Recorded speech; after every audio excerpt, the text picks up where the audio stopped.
Hello guys, welcome to another video of stock market funds Twinkle Papers Limited. Guys, एक upcoming IPO आज open हो रहा है, जानेंगे complete analysis, business model, financial condition, performance, GMP कितना चल रहा है, लिस्टिंग कितना मिलेगा, अप्लाई करें आपने फाइनल डिसीजन क्या है, इन सभी पॉइंट्स को डिस्कस करेंगे। और ये कोई रिकमेंडेशन वीडियो नहीं, इसलिए जो भी फाइनल डिसीजन होगा अपने रिस्क पर लीजिएगा। चलिए फ्रेंड्स, वीडियो को स्टार्ट करते हैं। तो गाइज, आईपीओ आज 29 को ओपन हो रहा है, 1 जुलाई क्लोज किया जाएगा। 3 डे आईपीओ है, 6 जुलाई का लिस्टिंग डेट, 10 रुपीज का फेस वैल्यू, 64 टू 69 रुपीज का प्राइस में, 2000 शेयर्स की lot size, fresh capital, book built IPO, 28 crore का इशू साइज है, जो कि लगभग 39.9 लाख शेयर्स का इशू किया गया है। और निर्माण शेयर ब्रोकर्स मार्केट मेकर है, बीएसई एसएमई पे लिस्टिंग किया जा रहा है। अलॉटमेंट डेट जो रखा गया है, अगर हम अलॉटमेंट डेट की बात करें तो गाइस, कंपनी का अलॉटमेंट डेट है 2 जुलाई का। 3 जुलाई को रिफंड रिलीज किया जाएगा, शेयर्स डिमैट अकाउंट में क्रेडिट होगा। और ऑफर दिया गया है इस बार का QIB only 4.7%, big HNI 30, small HNI 15 और रिटेल 45% ऑफर दी गई है। रिटेल ओनली 2 लॉट अप्लाई कर सकते हैं, 4000 शेयर्स मिलेंगे, 2.7 लाख पे करना पड़ेगा। Small HNI minimum 3 lot apply कर सकते हैं, 4.1 लाख पे करना पड़ेगा। मैक्सिमम 7 लॉट अप्लाई कर सकते हैं, 9.6 लाख पे करना पड़ेगा। Big HNI minimum 8 lot apply कर सकते हैं, 11 लाख रुपीज पे करना पड़ेगा। मैक्सिमम कोई लिमिट नहीं है, लेकिन अगर जीएमपी की बात करें तो 9 रुपीज का ट्रेड कर रहा है, 13% का लिस्टिंग गेन एक्सपेक्ट कर सकते हैं, जो कि एक ठीक ठाक मॉडरेट प्रीमियम पे लिस्टिंग आप एक्सपेक्ट कर सकते हैं। 78 रुपीज का एस्टिमेटेड लिस्टिंग प्राइस, 18,000 रुपीज का एस्टिमेटेड प्रॉफिट मिल सकता है। बिजनेस की बात करें तो सितंबर 20 सितंबर 1995 में स्टैब्लिश किया गया था। और ये कंपनी जो है पैकेजिंग और मटेरियल हैंडलिंग प्रोडक्ट्स का मैन्युफैक्चरिंग में स्पेशलाइज है, जो कि कोरुगेटेड बॉक्सेस और polymer based moulded packaging products का मैन्युफैक्चर करती है।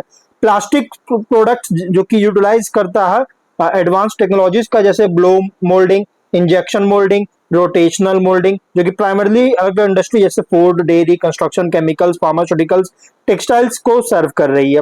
और कंपनी जो diverse range of products produce करता है, जिसमें इंक्लूड है गाइस ये सभी प्रोडक्ट्स, कोरुगेटेड बॉक्सेस और multi coloured printed fibre board carton, HDPE drums and jerry cans, plastic crates and heavy duty pallets, moulded plastic furniture और dustbin. और company products को ट्विंकल ब्रांड के अंडर सेल करता है और अलग अलग इंडस्ट्रीज को कैटर कर रही है। और कंपनी का इन हाउस R&D टीम है, जो कि कोलैबोरेट किया है क्लाइंट्स के साथ, जिससे कस्टम पॉलीमर सॉल्यूशंस को डिजाइन कर सके पैकेजिंग चैलेंजेस के लिए, उनके पैकेजिंग चैलेंजेस के लिए। और मैन्युफैक्चरिंग फैसिलिटीज जो है ये कॉम्प्लाई किया है, आईएसओ सर्टिफाइड के साथ भी कॉम्प्लाई किया गया, आईएसओ सिस्टम्स के साथ कॉम्प्लाई किया गया। और अलग अलग प्रोडक्ट्स जिसमें इंक्लूड है ये सभी प्रोडक्ट जो मैंने आपको ऑलरेडी बताया, जो कि मैन्युफैक्चर करता है। और ये जो है अलग अलग इंडस्ट्री, मल्टीपल इंडस्ट्री जैसे food and beverage, health care, textile, chemical, refineries को सर्व कर रही है। और ये HDPE LLDPE प्लास्टिक ग्रैन्यूल्स का प्रोडक्शन के लिए यूज करता है। और 31 दिसंबर के अकॉर्डिंग 119 एम्प्लॉइज का टोटल टीम था। तो कंपनी मेनली क्या है, इसका मैन्युफैक्चर कर रही है corrugated boxes, moulded packaging products, plastic furniture, pallets और क्रेट्स एक्सेट्रा का मैन्युफैक्चरिंग में एंगेज और मार्केटिंग करती है। फाइनेंशियल अगर देखा जाए तो टॉप एंड बॉटम लाइन में ग्रोथ है। और एसेट्स 93.3 करोड़ का, नेटवर्थ 24.9 करोड़ का, रिजर्व 13.98 करोड़ का, डेट है 53.7 करोड़ का। रेवेन्यू प्रॉफिट 23 में 55 करोड़ का रेवेन्यू, 90 लाख का प्रॉफिट। 24 में 58.7 करोड़ का रेवेन्यू, 1.6 करोड़ का प्रॉफिट। 25 में 84 करोड़ का रेवेन्यू, 3.3 करोड़ का प्रॉफिट। 9 मंथ्स में 73 करोड़ का रेवेन्यू, 5.4 करोड़ का प्रॉफिट है। फाइनेंशियल देखा जाए तो टॉप एंड बॉटम लाइन में ग्रोथ होता हुआ देखने को मिल रहा है। लेकिन कंपनी जो है ना, अगर हम बात करते हैं, जो company highly competitive fragmented segment में ऑपरेट कर रहा है। कॉम्पिटिटर की बात करें, TPL plastic, prima plastic, pyramid Technoplast, ये सभी इसके कॉम्पिटिटर है जो कि सेम बिजनेस प्रोवाइड करता है।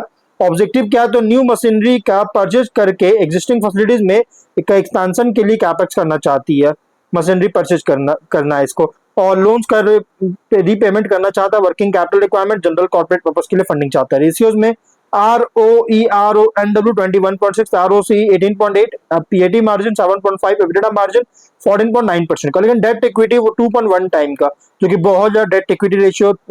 PB4 P रेशियो 23.1 टाइम का। प्रोमोटर होल्डिंग रेशियो 99 पोस्ट 72.9% का। मार्केट कैप 104.5 करोड़ के राउंड है। कंपनी के प्रोमोटर है mister Amit Jain, mister Ayush Jain, miss Ruchi Jain इसके प्रोमोटर है। इसके रिसेंट फाइनेंशियल डेटा के अकॉर्डिंग प्राइस बैंड जो रखा गया, फुल्ली प्राइस्ड आईपीओ रखी गई है। लेकिन अगर हम इसके स्वॉट एनालिसिस करें तो स्ट्रेंथ अगर देखा जाए तो corrugated packaging and moulded packaging product sector में ऑपरेट करता है। Corrugated boxes polymer based moulded packaging solutions का मैन्युफैक्चर करता है इंडस्ट्रियल कस्टमर्स के लिए। लॉन्ग ऑपरेटिंग ट्रैक रिकॉर्ड है, एस्टैब्लिश मैन्युफैक्चरिंग कैपेबिलिटीज के साथ, डाइवर्सिफाइड कस्टमर बेस है अलग अलग इंडस्ट्रीज में, और इंटीग्रेटेड मैन्युफैक्चरिंग प्रोसेस है जो कि क्वालिटी कंट्रोल टाइमली डिलीवरी को सपोर्ट करता है। और डिमांड ग्रो कर रही है पैकेजिंग प्रोडक्ट्स के लिए ई कॉमर्स, लॉजिस्टिक्स और एफएमसीजी सेक्टर से के द्वारा, जिससे कंपनी को एडवांटेज मिल रहा है। लेकिन वीकनेस की बात करें तो बिजनेस हाईली डिपेंड करता है इंडस्ट्रियल प्रोडक्शन और पैकेजिंग डिमांड पर। प्रॉफिटेबिलिटी भी अफेक्ट कर सकता है craft paper, polymer, other raw material prices में फ्लक्चुएशन के द्वारा। वर्किंग कैपिटल इंटेंसिव है इन्वेंट्री और रिसीवेबल रिक्वायरमेंट्स के कारण।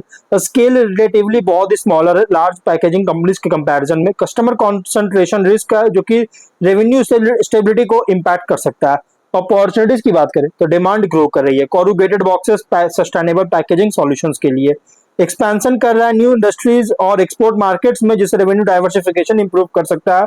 और ई कॉमर्स ऑर्गेनाइज्ड रिटेल का जो है इंक्रीज हो रही है, जिससे लॉन्ग टर्म पैकेजिंग डिमांड को सपोर्ट करता है। कैपेसिटी एक्सपैंड कर रहा है, जिससे production efficiency, economies of scale को इंप्रूव कर सकता है।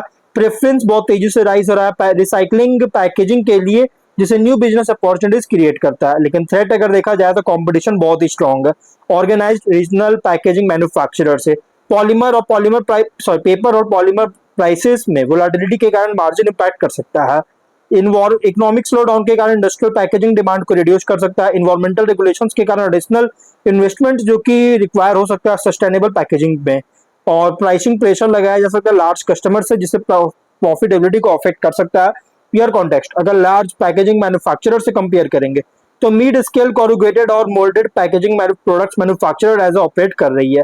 अदर पैकेजिंग कंपनीज के अगेंस्ट देखा जाए तो manufacturing capability, product quality, customer relationship, timely delivery पर कम्पीट करता है। इन्वेस्टर के लिए आईपीओ प्रेजेंट कर रही है packaging and industrial manufacturing sector play, जहां ग्रोथ डिपेंड करता है पैकेजिंग डिमांड, कैपेसिटी यूटिलाइजेशन और efficient raw material cost management पर। लिस्टिंग स्ट्रेटजी की बात करें, लिस्टिंग इन व्यू के अगर अकॉर्डिंग देखा जाए तो देखिए, अगर सब्सक्रिप्शन बहुत ही डिमांड जो है बहुत ही स्ट्रांग होता है रिटेल, एचएनआई, क्यूआईबी कैटेगरीज में, तो कंसीडर कर सकते हैं। और लेकिन हम जीएमपी और सब्सक्रिप्शन ट्रेंड दोनों को मॉनिटर कीजिए इशू क्लोज होने से पहले। और जब स्ट्रॉन्गर डिमांड जनरली जो है सो लिस्टिंग परफॉर्मेंस बहुत अच्छी सपोर्ट करता है, जब डिमांड बहुत स्ट्रांग होता है। तो लॉन्ग टर्म इन्वेस्टमेंट व्यू की बात करें तो देखिए, ये आईपीओ उन इन्वेस्टर के लिए सुटेबल है जो पैकेजिंग इंडस्ट्री में पॉजिटिव आउटलुक के साथ है। और revenue growth, customer diversification, capacity utilisation, operating margin listing के बाद ट्रैक करते रहिए, उसके लिए गाइस करना है। और बिजनेस परफॉर्मेंस डिपेंड करता है पैकेजिंग डिमांड, इंडस्ट्रियल ग्रोथ और रॉ मटेरियल कॉस्ट पर। देखिए, लिस्टिंग गेन के लिए अगर सब्सक्रिप्शन डिमांड और जीएमपी बहुत स्ट्रांग होता है तो कंसीडर कर सकते हैं। अगर लॉन्ग टर्म के लिए, अगर इन्वेस्टर के लिए जो कि पॉजिटिव व्यू है packaging sector long term manufacturing growth पर, तो कंसीडर कर सकते हैं। और फाइनल डिसीजन जो भी लीजिएगा अपने रिस्क पर लीजिएगा, ये कोई रिकमेंडेशन वीडियो नहीं है गाइस। तो वीडियो कहीं पर एंड करता है, अगर कोई डाउट है कमेंट बॉक्स में पूछे। मिलते हैं नेक्स्ट वीडियो में, बाय बाय।